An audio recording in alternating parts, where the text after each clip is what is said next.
La scène se déroule au milieu d'une ville animée. Parmi cette foule, une femme au hasard, vêtue d'un long trench-coat rouge, devient le centre de l'attention.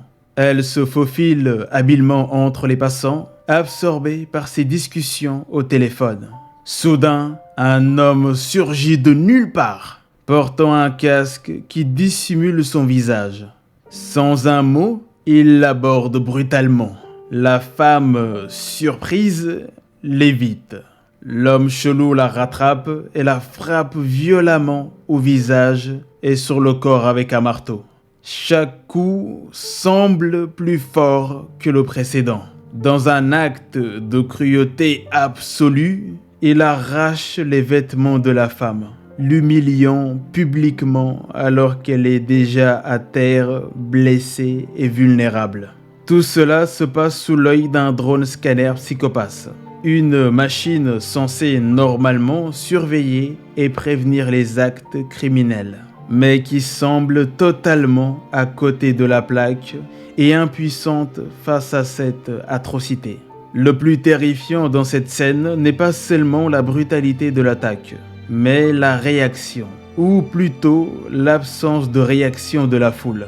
Les passants, loin de venir en aide à la victime ou de tenter d'intervenir, restent presque stoïques, complètement indifférents.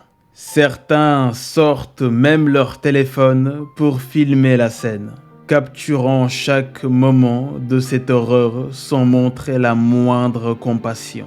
La société semble avoir perdu son humanité, incapable de réagir face à une telle barbarie. Voici 4 moments où certains personnages ont vécu l'horreur. Et croyez-moi, vous ne voulez pas être à leur place. Numéro 3. Quand la classe entière de Ganta est détruite dans Deadman Wonderland. La scène s'ouvre sur une journée ordinaire à l'école, où Ganta Igarashi et ses amis discutent joyeusement, échangeant des anecdotes et des rires, alors que la cloche de l'école est sur le point de retentir pour signaler le début des cours. Une mélodie étrangement familière attire l'attention de Ganta. Intrigué et un peu perturbé, il se retourne vers la fenêtre pour identifier la source. À sa grande surprise, il aperçoit une silhouette masquée, flottant étrangement dans les airs et le regardant fixement. Avant que quiconque ne puisse réagir, l'homme rouge libère une force dévastatrice qui s'abat sur le bâtiment scolaire. Les murs s'effondrent et des éclats volent dans tous les sens, accompagnés de cris d'horreur et de douleur. Lorsque Ganta reprend conscience, il se retrouve plongé dans un cauchemar. La salle de classe, autrefois pleine de vie, est désormais un champ de ruines macabres. Le sang couvre le sol et les murs. Des morceaux de corps de ses camarades éparpillés dans la pièce, créant une scène de carnage indescriptible. Les visages familiers de ses amis sont à peine reconnaissables. Et il est le seul survivant de cet abominable massacre. La journée qui avait commencé de manière si ordinaire s'est transformée en un véritable enfer, laissant Ganta seul face à un avenir incertain, marqué par la tragédie et la perte.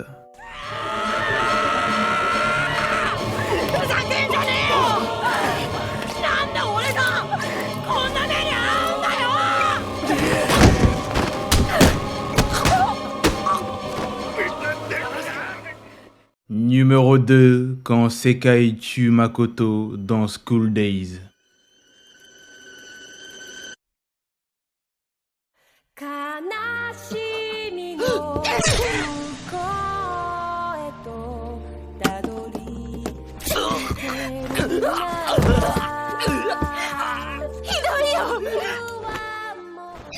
Sekai et Kotonoha sont deux filles qui se disputent Makoto, un jeune homme pris dans un triangle amoureux complexe et tragique.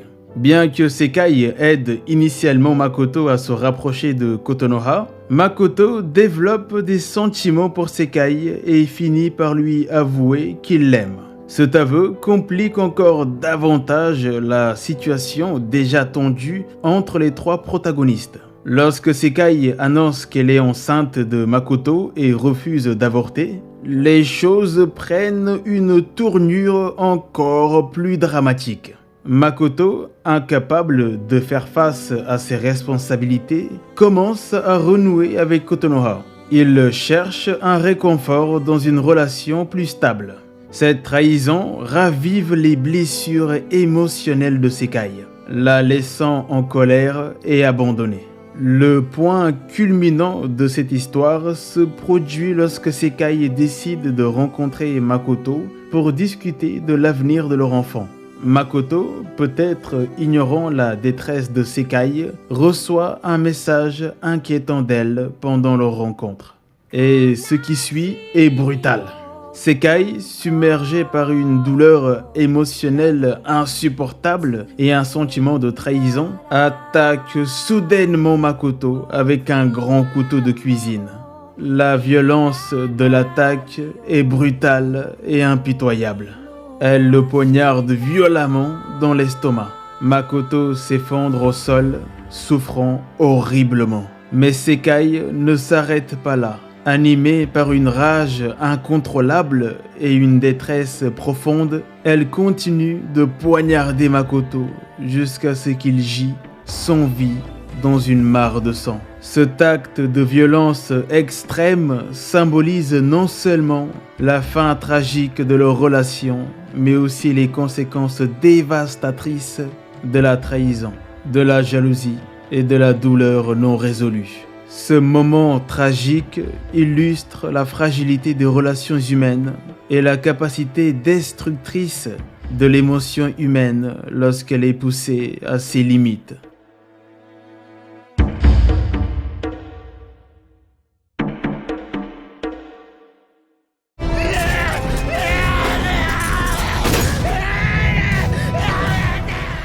Numéro 1, quand Mike Zacharias est déchiqueté dans l'attaque des Titans.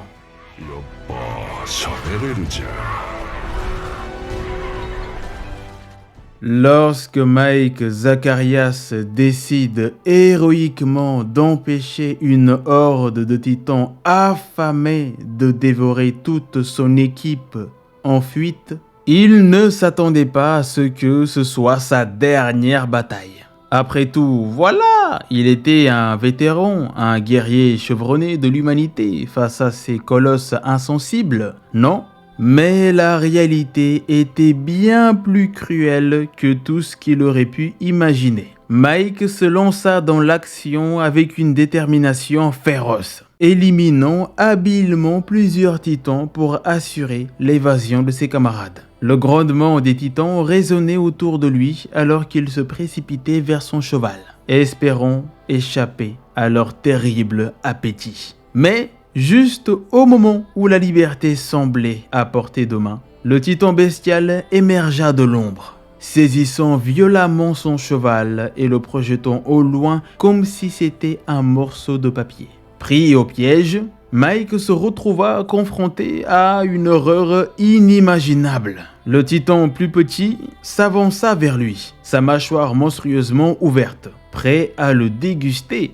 Avant qu'il ne puisse commencer son déjeuner, le titan bestial intervient. D'une voix qui fait peur, il ordonna au titan plus petit de s'arrêter. Mais celui-ci, aveuglé par sa propre faim, et oui, sa date il a pas mangé, il a la dalle, continua d'attaquer. Dans un acte de colère brutale, le titan bestial écrasa le titan plus petit avec sa grosse patte.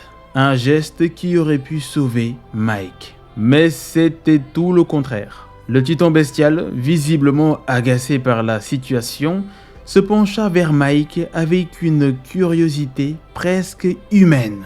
L'angoisse monta en lui alors qu'il réalisait qu'il n'était plus qu'un pion à la merci de ces monstres impitoyables. Le titan bestial, avec son regard perçant, fixa Mike. Mike, paralysé par la peur et la douleur, ne pouvait répondre aux questions qui lui étaient posées. Irrité par l'incapacité de Mike à coopérer, il lâcha un ordre cruel aux autres titans, les incitant à satisfaire leurs instincts primaires sur le corps frêle et vulnérable du soldat. L'horreur absolue se battit sur Mike. Les titans, avec une férocité démoniaque, se jetèrent sur lui, leurs griffes déchirant sa chair, leurs dents arrachant chaque membre avec une lenteur démoniaque. Ce qui avait commencé comme un acte héroïque pour sauver ses camarades se transforma en un spectacle cauchemardesque